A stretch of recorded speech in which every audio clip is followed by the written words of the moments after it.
Hi, and welcome to 15 Minutes of Fame. I'm Jeffrey Driscoll. And I'm Jim Kerr. Listen, ladies and gentlemen, we missed you last weekend, and I got to apologize for that. That's my fault. In my other life, I work with wildfire, so I was in Slave Lake for the past 2 weeks or so. So I apologize that I couldn't get back to you there.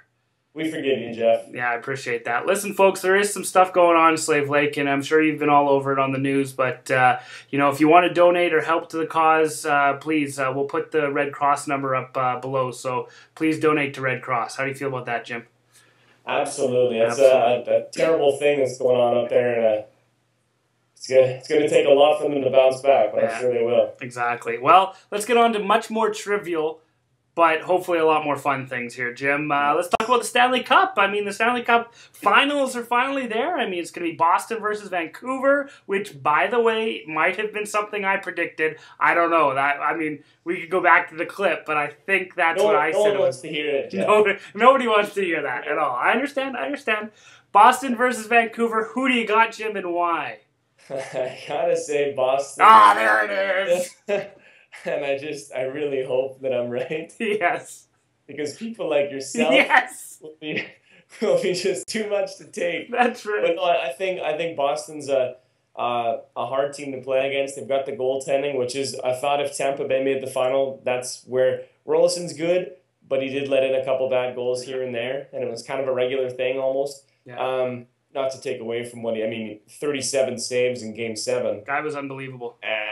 Yeah. But no, I think Tim Thomas has been one of the most consistent goaltenders over the past maybe 2, maybe 3 years, and I think that he's going to be the guy that backstops the Bruins really to victory, because I think there's not much between those two teams. Yeah. How about you? Well, yeah, I mean, don't get me wrong. I like both teams. That's why I chose them to be in the final.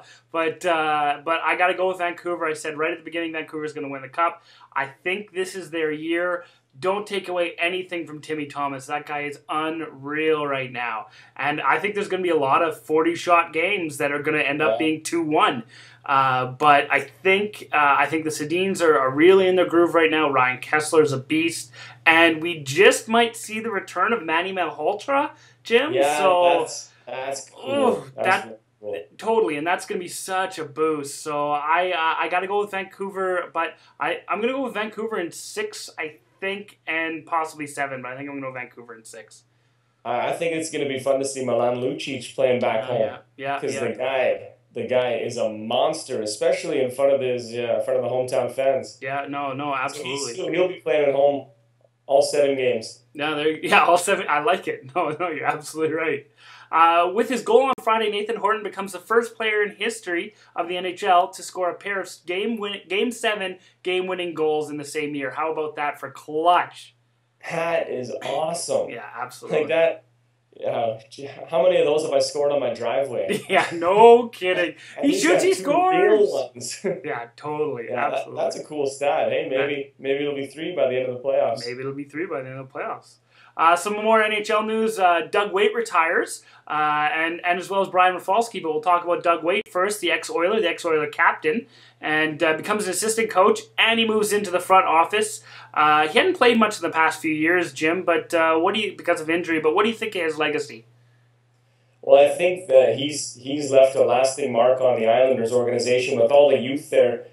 He's really, I think left a positive stamp on some of the younger guys like the Johnny Tavares and guys like that. So I think, and he's sticking around with the club, but he was pretty sad to hang him up. That press conference there, he was getting a little emotional, and you like to see a guy like Brian Rafalski kind of leave on his own terms. Doug Weight, the injuries caught up to him, so that's kind of sad. But he had a long, very, very successful career. Yeah, absolutely. And Brian Rafalski, is 37 years old.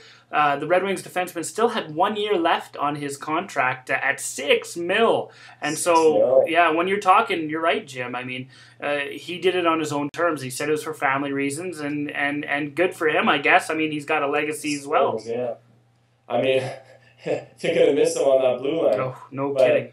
But, that's... I guess it's better to see a guy go when he wants to than go when he's, forced out. Yeah, exactly.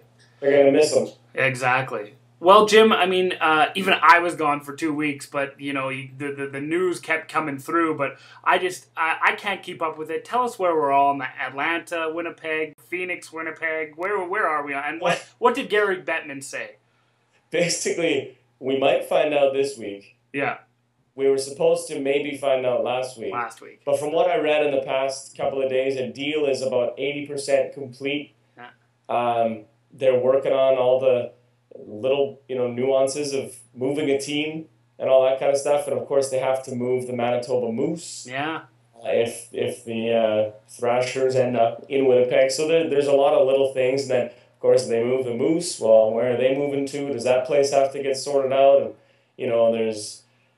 there's all kinds of issues with that. Like they want to move them to St. John's. Yeah. But there's something with they want the government to chip in, and the government says no, and then they say this, and they say that. And so it's actually a very, very complicated little situation they got brewing there. But, Gary Bettman, I don't know. He said some really random thing like, well, it hasn't happened yet, which means it might not happen, so if it doesn't happen, it won't. And I think they're all just a little upset that we all know that it's gonna happen. Yeah. Probably.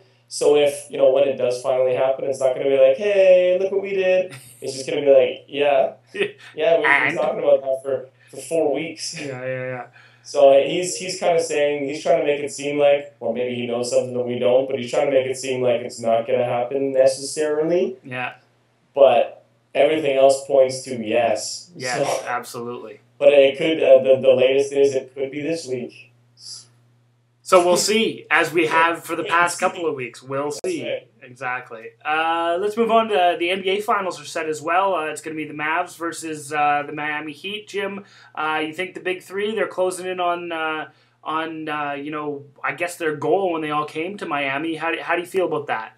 Yeah, they're going to have a second championship parade. Yeah, no kidding. After that preseason one. Oh, God. It's going to be interesting to see because the Mavs have really quietly dominated their conference. I mean, swept the Lakers. Who expected them to have really, make short work of some really good teams. Yeah. What I love, though, is Dirk Nowitzki can put up 48 points in a game and not have a single highlight. He's one of my guys, too. Yeah. Exactly. Well, that moves us into the GABBYs, Jim. These are the good and bad by you. Let's start off with the good for Dirk Nowitzki. I mean, the guy is absolutely unbelievable. Like you say, first playing the NBA's West Final, he had 48 points in Game 1, another 40 points in Game 4, shot 96.7% from the free throw line, which is absolutely unbelievable. It's a playoff record, but it's like you talk about other guys like Shaq who shoots 3% from the free throw. Yeah. How about Dirk Nowitzki? I think he missed 2. Yeah. I think he missed 2 shots. Absolutely clutch. I mean, you don't see that anywhere. I mean, that's absolutely fantastic. What do you think about Dirk? Oh, well, I love it because he's very, very, very good. Yeah. But he doesn't do it like some of these other guys do it. If LeBron James had 48 points, there'd be probably 24 highlights from that. That's right. But that was quick mental math on my part. Nice. But for him, it's all kind of ugly, but it's effective. So so there you go. Laugh. Exactly. He'll hit a clutch 3 and it'll just look gross. Yeah. But he's doing it his own way, I suppose. Well, missing pucks have been a hot topic recently, Jeff. Yeah. The Hockey Hall of Fame has tracked down a puck that Wayne Gretzky used to record his 1,851st career point. That broke Gordie Howe's big record, of course. He's long since set his own. But there was a bit of mystery around this one. But it seems like it's case closed. There was people saying that they had bought it at auction somewhere else, but the Hockey Hall of Fame says, nope, we knew where it was all along. So there's another puck mystery solved. Well, thank God. And I'm surprised Wally just didn't have it in his basement, just thrown along with all the other pucks, just hanging out there. So I'm surprised. Yeah.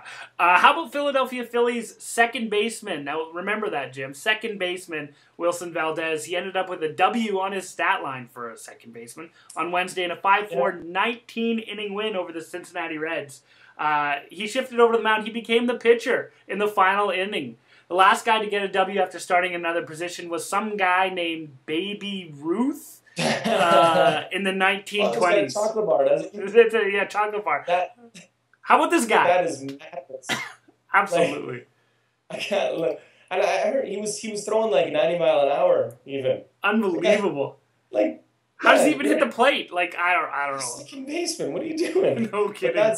And then on the bad side of things, we're just gonna segue right into this one. Yeah. Blue Jays pitcher Jojo Reyes Yeah. can't get a win. No, he We're can't. talking about a second baseman who got a win. Yeah. Jojo Reyes has lost or not won his last 28 starts. No kidding. 28. No kidding. That goes back to June of 2008. Brutal. Just brutal. 20. Oh, how do you still have a job? Well, that's what I was going to say. And we're going to go on to one more that, I mean, the guy got sent down to the minors, but how do you not send him down to the minors? Like I expect to be seeing this guy in the Golden Baseball League pitching, or I can shout at him from Telus Field downtown, The Sustainable Resources softball team. Yeah, that's right. Exactly. Still on the mound, like I was saying, KC Royals pitcher Vin Mazzaro made history a couple of weeks ago, giving up 14 runs in just over 2 innings. I think even I could do better than that. Well, no, but I've worked during a 19-1 loss to the Cleveland Indians. It's never been done before. Needless to say, he went down to the minors. I would think so, right? No kidding. And finally, Jeff, what's with fans running onto the field? I don't know. The pitch or whatever you want to call it during soccer recently. It happened in a testimonial game at Manchester United. David Beckham actually nabbed this guy. Yeah. He managed to get on him and get him to the ground. A Swedish league game, a guy ran out and started mixing it up with the players, like pushed the goalie, got into a bit of a tussle. What are people thinking? No, absolutely. Like, how do you think that's going to work out well for you? I mean, I don't mind the occasional streaker. I mean, that's funny. That's all fun and games. You wouldn't mind that. Yeah, exactly. However, the guys coming on and interfering with it, I'm a little surprised, though, that David Beckham didn't get a sprained ankle from touching that guy. I'm a little surprised on that. He's having an MRI today. Yeah, so. I should expect so. Yeah, exactly. We're going to move on to quick hits here. Jim, in the NBA final, when we were talking, we didn't talk about it, but who do you got? You got the Mavs or you got the Heat? Ooh, that's a tough one. Yeah. I think everyone expects Miami, so I'm just going to go out on a limb and say Dallas. Yeah, and I do too, and that's because, again, I like the underdog. And again, how do you choose an underdog when they make it to the finals, right? There's not much of an underdog, but I'd like to see Dirk win, although I'm not especially looking forward to Mark Cuban winning a championship. Can you imagine how crazy that guy's going to go on the court if that happens? I don't know if you could take a Vancouver win and a Mark Cuban win in the same year. No kidding. That'd be just too much. That's some 2012 stuff when the World Cup, That's exactly right. There were 21 games postponed due to rain in the major leagues all of last season, Jim. We're already into our 30s for this year. Kersey, why does rain hate baseball? I just don't know. It seems like that's the case, though. Eh? Yeah, no, absolutely. Even the Edmonton Capitals had their first couple of games postponed due to rain. Yeah. Precipitation has got some issues with America's pastime. See, and that's so funny. We can't get rain up in Fort McMurray where there's a giant amount of wildfires, but, you're just everywhere else. Maybe we should have a baseball game up there. You were going there.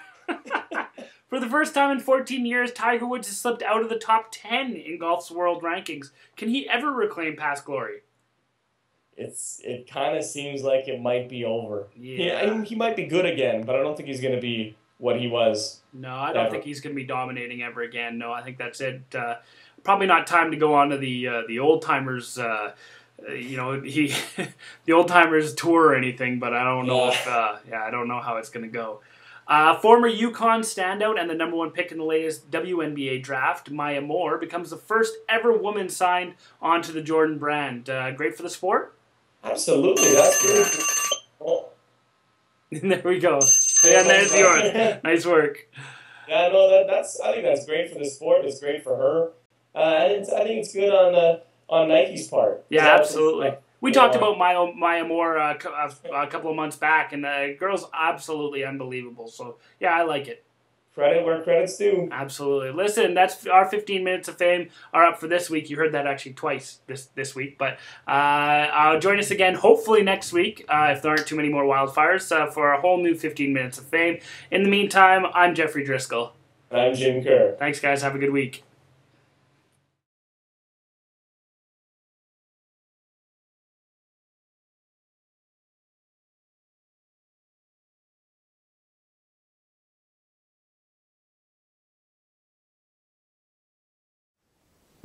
Hey, buddy. Yeah, it's Jim. Where are you? What? You're not coming? What am I supposed to do? Wait. Something's happening. Hold on.